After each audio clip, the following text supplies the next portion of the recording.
You're watching the 10 o'clock news. It was a Christmas nightmare. This was the scene back in December, days before the holiday. An apartment fire displaced hundreds of people in sunny Queens. Now, fast forward 6 months later, some tenants say come next month, their temporary leases, other properties are about to be up. And as Fox 5's Teresa Priolo shows us, they're worried about where they're going to go next.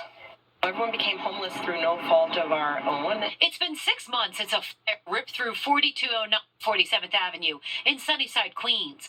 A contractor with a blowtorch accidentally set the place ablaze.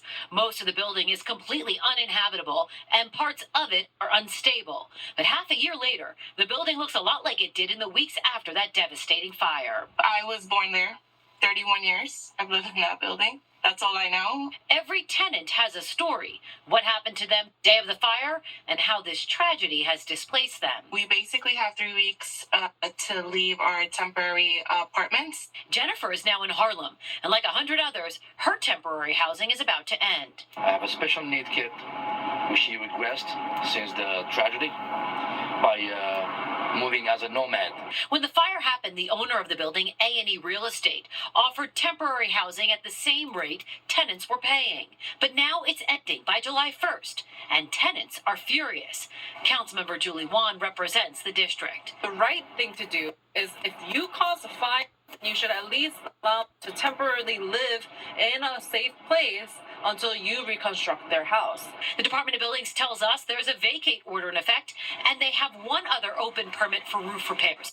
A&E told us the emergency hotel stays and discounted apartments we provided after the fire were a temporary solution to give everyone breathing room as they made longer-term plans. Ultimately, the insurance process will determine how to compensate all parties from the losses in the fire.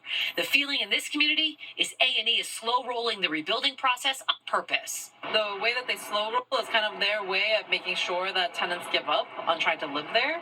We're told at this point leaders from every branch of government are involved in trying to resolve this, including the governor's team, who have personally put in calls to A Real Estate. We're told their calls and their questions are also going unanswered. In Sunnyside, Queens, Teresa Priolo, Fox 5 News. An 84-year-old woman in the hospital tonight after being shot in Brooklyn. It happened in Little Haiti just before 7 o'clock. Police say she was hit in the left arm. And that video shows her here being placed into an ambulance. Police did not give details about a suspect.